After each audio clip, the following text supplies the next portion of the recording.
Hello guys, welcome to my channel learn on GS.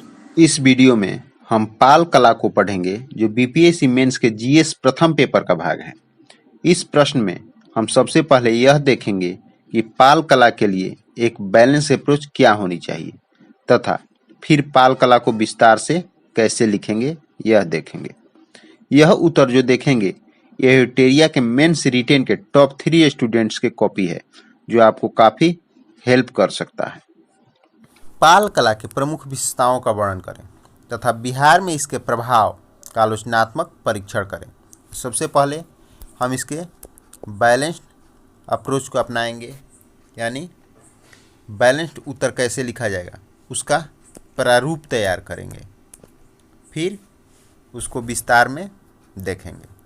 तो चलिए देखते हैं कैसे उत्तर लिखना चाहिए।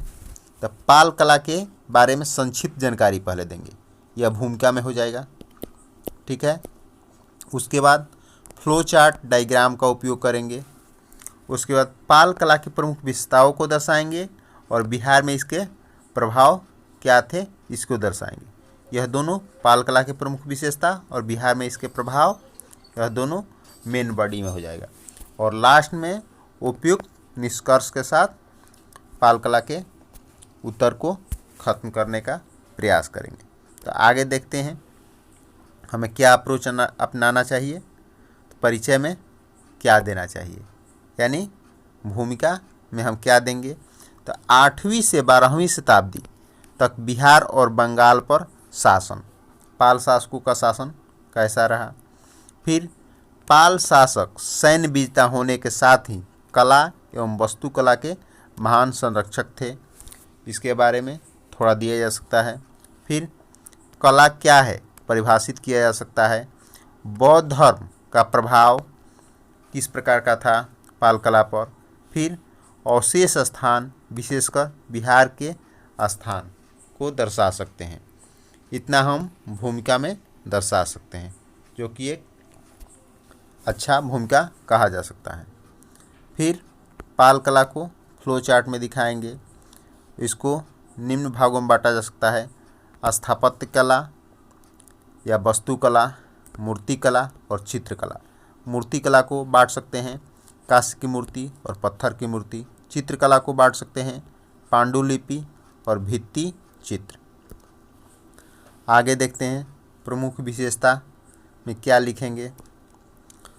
तो प्रमुख विशेषता में वास्तुकला को पहले देखते हैं, यानी वास्तुकला या स्थापत्य कला।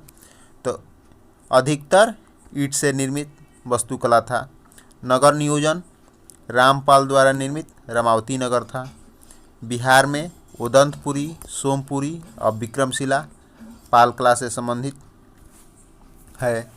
चैत्य स्तूप जो कि विक्रमशिला में स्थित है।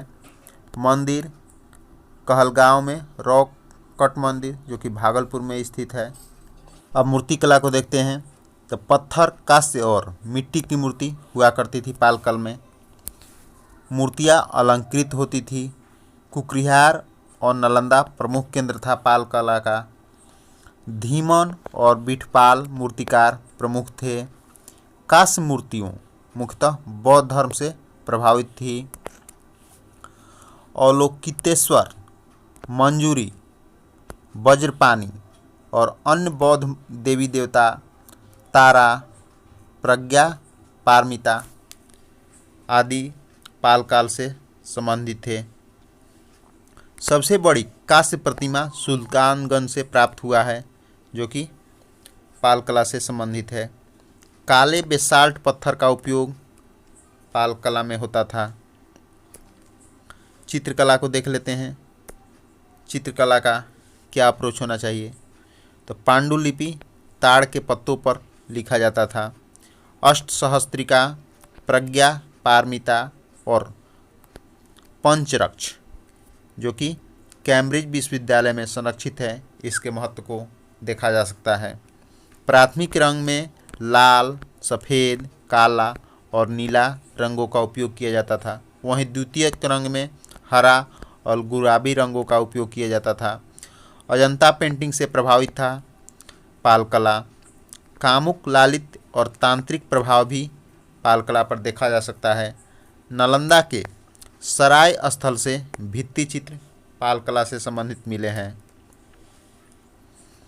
बिहार में इसके प्रभाव को देख सकते हैं। तत्कालीन समाज से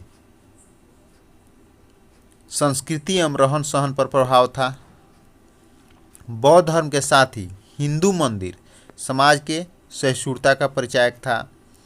बौद्ध धर्म के जन्म स्थान के रूप में बिहार और मजबूत हुआ।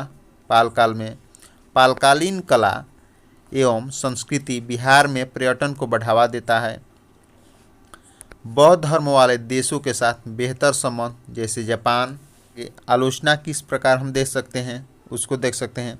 पालकालीन मूर्ति में गुप्तकालीन सौंदर्यता नहीं थी, यानी जो गुप्त काल में सौंदर्यता था पाल काल में थोड़ा सा घटा। मौलिकता का थोड़ा सा अभाव हुआ। सरल सौंदर्य बोध का थोड़ा अभाव हुआ। तांत्रिक प्रभाव ज़्यादा हो गया। मूर्तियों की सिर्फ अगला भाग दिखाया जाता था, यानी मूर्तियों में ज़्यादा अगला भाग पर जोर दिया जाता था। अधिकांश बौद्ध धर्म का प्रभाव था पाल काल में। अत्यधिक अलंकरण कृत्रिमता पैदा करता है, यानी पाल काल में थोड़ा सा अत्यधिक अलंकरण पर ध्यान दिया गया, जो कि कृत्रिमता पैदा करता है, मौलिकता खत्म करता है। और निष्कर्ष को किस रूप में हम लिखेंगे इसको देख लेते हैं। तो सकारात्मक पक्ष के साथ समाप्त करना चाहिए कोई भी निष्कर्ष। भविष्य उन्मुखी होना चाहिए। बिहार के संदर्भ जरूर उसमें देना चाहिए। वर्तमान घटनाओं से जोड़ना चाहिए पाल कला को। ऊपर लिखे बातों को दोहराव नहीं होना चाहिए, यानी दोहराव से बचना चाहिए। उदाहरण स्वरूप देख सकते हैं निष्कर्ष कैसा होना चाहिए, और निष्कर्ष में हम क्या दे सकते हैं जो कि एक अच्छा निष्कर्ष कहा जाएगा। तो पाल कला ने पूर्वी क्षेत्र विशेषकर बिहार में कला और संस्कृति के विकास को निरंतरता प्रदान की।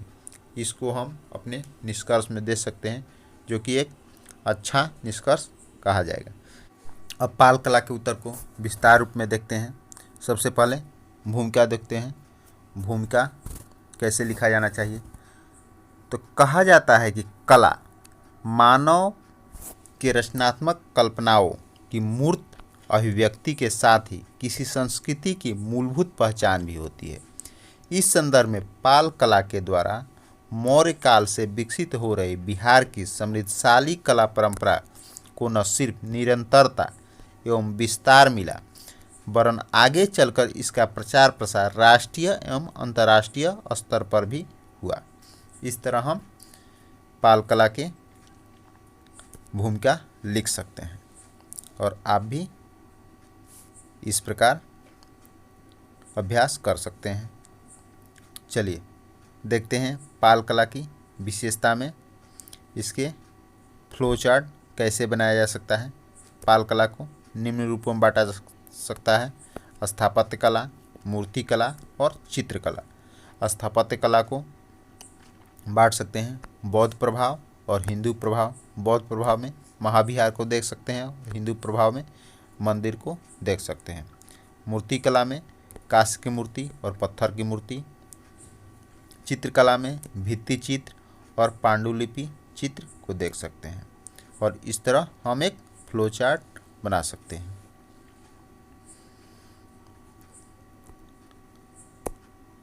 अब स्थापत्य कला की विशेषता को देखते हैं, किस प्रकार लिखा जाना चाहिए। तो अधिकांश पाल स्थापत्य ईंट निर्मित है, हालांकि कुछ पत्थरों के भी बना हुआ है। पाल स्थापत्य कला अन्य कलाओं की तरह धर्म प्रभावित है। विशेषकर बौद्ध एवं हिंदू धर्म पर पाल कला का प्रभाव देखा जा सकता है। बौद्ध धर्म के प्रभाव से पाल कला में विभिन्न महाविहार, स्तूप एवं चैत्य निर्मित हुए। महाविहार को देख सकते हैं। महाविहार को तो पाल काल में विभिन्न महाविहार निर्मित हुए, जिनमें उदंतपुरी, विक्रमशिला, सोमपुरी प्रमुख थे। विक्रमशिला महाविहार का प्रारूप से देख सकते हैं किस प्रकार बनाया जाता होगा या बनाया जाता था। तो यहाँ प्रवेश द्वार होता था, चारों ओर एक आयताकार रूप होता था, जिसके चारों ओर कमरा होते थे और कमरा के और आंगन के बीच में बरामदा होता था और कोना में सीढ़ी होता था।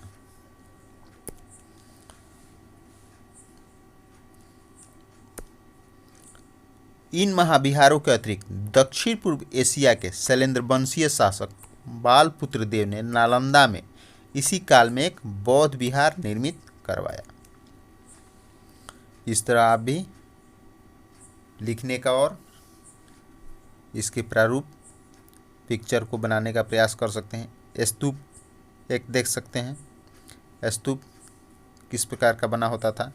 तो देखिए, स्तूप में तोरण होता था, जो द्वार होता था जिसे तोरण कहते थे। जो चारों ओर से घेरा होता था उसको वेदिका कहते थे।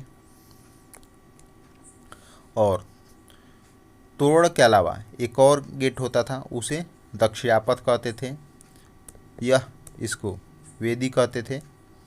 और जो गोलाकार होता था, जो मेन पार्ट होता था स्तूप का, उसे अंड कहते थे, क्योंकि अर्ध अंड का आकार का होता था। और अंड के ऊपर जो आकार बना होता था उसे हर्मिका कहते थे। और सबसे ऊपर जो आकार होता था उसे यष्टि कहते थे। इस तरह आप भी प्रयास कर सकते हैं बनाने का। चैत्य देखते हैं। तो पाल कला में पहले से चली आ रही चैत्य निर्माण परंपरा बौद्ध मंदिरों के रूप में विकसित होती रही। इसका संरचनात्मक स्वरूप निम्न रूप में देख सकते हैं। तो चैत्य किस प्रकार बनता था, देखिए, यह गेट होता था, यह गोलाकार आकार का होता था। पीछे बुद्ध की मूर्ति का स्थल होता था। यह बीच बीच में स्तंभ होता था और यहाँ दक्षिणापथ होता था। हिंदू धर्म से प्रभावित स्थापत्य को देखते हैं। इसके अंतर्गत कुछ मंदिरों का निर्माण हुआ, जिनमें विष्णुपद मंदिर गया, गुफा मंदिर भागलपुर प्रमुख है। अब विष्णुपद मंदिर की विशेषता क्या क्या है, तो यह 30 मीटर ऊंचा है, विशिष्ट अर्धमंडप है, इसमें अष्टभुजीय स्तंभ संरचना है इसका। पाल मूर्ति कला को देखते हैं। तो कांस्य से निर्मित मूर्तियाँ की विशेषता है इसमें, और पत्थर की भी मूर्तियाँ देखने को मिलती है। ये मूर्तियाँ मुख्यतः बिहार के नालंदा, कुरिहार, गया, सुल्तानगंज, भागलपुर से प्राप्त हुए हैं, जो कि पाल काल के हैं। सांचों की सहायता से ढलवा प्रकृति का प्रयोग कर मूर्तियाँ बनाया जाता था। इन्हें काफ़ी अलंकृत किया जाता था। ये धर्म प्रभावित होते थे। इनके कलाकारों में धीमन, विधपाल प्रमुख हैं। यानी पाल काल के समय धीमन और विधपाल प्रमुख कलाकार थे। पत्थर निर्मित मूर्ति की विशेषता देखते हैं। ये हस्त निर्मित होते थे। इन्हें भी अलंकृत किया जाता था और यह भी धर्म प्रभावित थे। शरीर के अग्रभाग का ही अंकन होता था, जबकि पिछला भाग सपाट होता था। यानी अग्रभाग पर ज़्यादा जोर दिया जाता था, जबकि पिछला भाग पर कम जोर दिया जाता था मूर्तियों में। चित्रकला को देखते हैं। तो पांडुलिपि की विशेषता, चित्रकला में पांडुलिपि की विशेषता में किसी विषय वस्तु को विस्तार देने के लिए पांडुलिपि बनाया जाता था। यह ताड़पत्रों पर मिलते हैं। नालंदा में महाविहार से संबंधित पांडुलिपि मिले हैं। ये लघु चित्रों की श्रेणियों में आते हैं। यानी पांडुलिपि लघु चित्रों की श्रेणियों में आते हैं। इस पर गहरे रंग, लाल, काला आदि का प्रयोग मिलता है। अष्टसहस्त्रिका प्रज्ञा परिमिता को लंदन के पुस्तकालय में देखा जा सकता है। यानी लंदन के पुस्तकालय में इसको रखा गया है। इससे इसके महत्व को समझा जा सकता है। तंत्रिका, तांत्रिक कला का प्रभाव भी पाल कला पर देखा जा सकता है। यानी तांत्रिक कला का प्रभाव भी पाल कला पर था। भित्ति चित्र की विशेषता क्या क्या था, तो यह मुख्यतः दीवार पर बनाए जाते थे। पशु, फूल, पत्ती आदि के ज्यामितीय पत्ती से चित्रण होता था। इसमें भी गहरे रंगों का प्रयोग होता था। पाल कला पर बौद्ध धर्म का प्रभाव। तो पाल कला पर बौद्ध धर्म का प्रभाव हम देखते हैं। तो पाल शासक बौद्ध धर्म के अनुयायी थे, अतः इनके कला में बौद्ध प्रभाव भी स्पष्ट रूप में मिलता है। जैसे बिहार और बंगाल में पाल शासकों का दीर्घकाल तक शासन रहा था। उसके समय नालंदा, विक्रमशिला और उदंतपुरी कलात्मक गतिविधियों के केंद्र के रूप में प्रसिद्ध थे।